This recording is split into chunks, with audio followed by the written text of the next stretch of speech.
Hello lads, I'm Griffin the Bard, and welcome to the talk that most game devs don't want to have.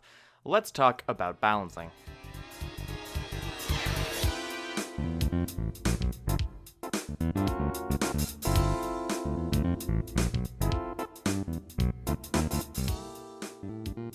Games have changed a lot since the olden days, and so have people's standards.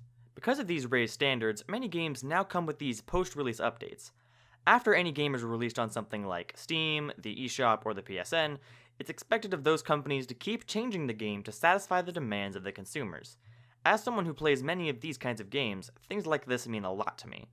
There's not much more exciting than waiting to see how your favorite game might change into something better than it once was. And now, lads and lassies, let's get educational!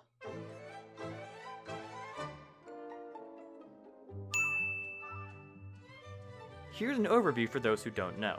Balancing, in game terms, is when you change an aspect of the game, usually weapons, playable characters, or controllable units, to better suit the community's preferred playstyle. This is usually in the form of whether or not one of these things is overpowered, being too strong compared to other things, or underpowered, being too weak compared to other things. The developers do this by issuing nerfs, making one of these things weaker, or buffs, making one of these things stronger. Now with that out of the way, let me explain. Balancing things is important primarily because players hate the feeling of unfairness. When a player plays something like Overwatch, they will have certain characters that they enjoy playing over others, but if they feel like playing that character is making it hard to do well at the game, or achieve satisfaction, they will feel like they've been cheated out of the experience. They might think that the character that they're playing is underpowered, or perhaps worse, no matter what character they play, they can't do well because the character they're facing against is overpowered. This isn't just for online multiplayer class-based shooters though. Almost every game needs to be balanced, and thus the discussion of how to balance well is very important. Now, at surface level, this might not seem too hard. Just play the game, figure out what things beat each other too often, and nerf them. Figure out what things don't win often enough, and buff them. Yeah, no. While that might work theoretically, balancing a game is one of the hardest things for a developer to do. Games like Team Fortress 2 have been out for over a decade and are still considered very unbalanced by the community. But why isn't it so easy? Well, fortunately for you all, I've made an equation. The first aspect that makes a game hard to balance is the amount of variables. Essentially, the more individual things a game has interacting with each other, the harder it's going to be to balance. Think of it like this. Let's make a game, right here, right now. Let's call it, Mega Shooter Boy and Girl 9000. Sure. It's a class-based shooter with only two classes, boy and girl. The boy class uses a pistol that instantly kills the enemy, and that's it.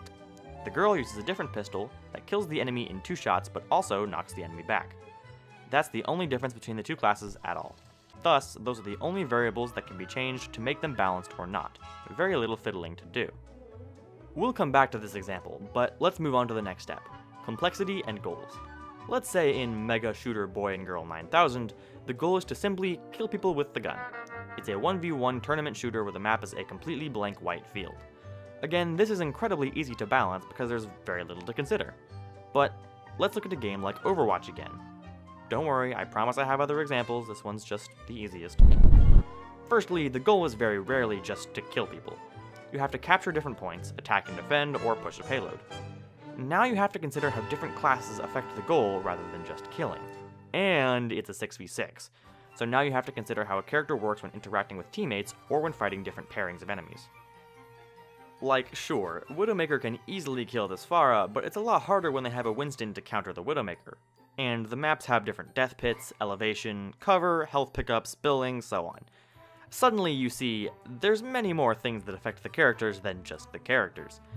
So now our equation reads number of interactive variables times the number of objectives times the number of variances and details in the map, multiply all of that and run it through the power of how many players are on the field at the same time, and you've got our equation.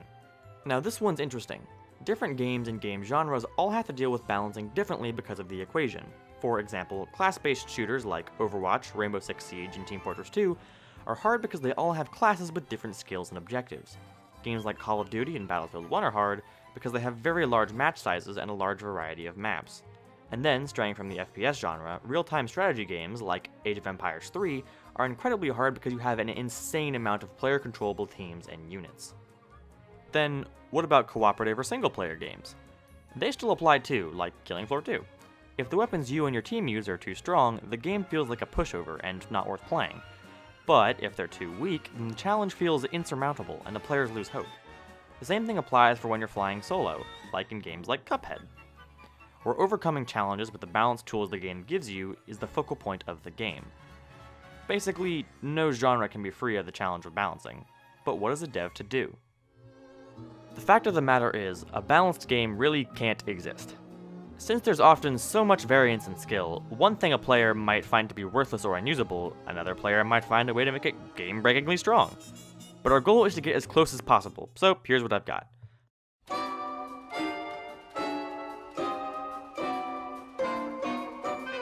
The first goal is to listen. It can be hard, but looking at the game stats and listening to the community will be the biggest help. I also believe in trickle-down balancing, which I'm totally not stealing from Uncle Dane. If you listen to the top-level players, and those with the highest skill, then the game will be balanced.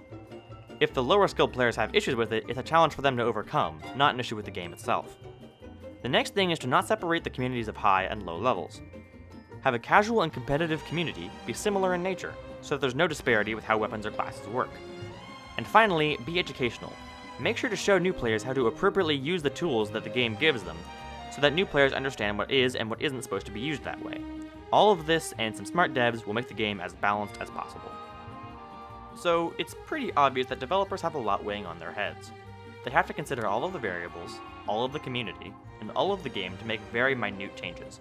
But, if they listen to the community, and properly show them how they want the game to be played, they can get pretty close to balancing the game well. Hopefully, you guys get to see some of your favorite games get closer to being balanced, or maybe think they already are. Tell me in the comments a game you think is balanced well or not, and why. If you liked the video, please be sure to leave a like, and if you disagree or agree with my thoughts, be sure to tell me why in the comments. If you want to support me and see more content like this, go ahead and subscribe. Heck, ring the bell while you're at it. Anyways, I gotta get back to developing Mega Shooter Boy and Girl 9000. So, this is Griffin the Bard, signing off.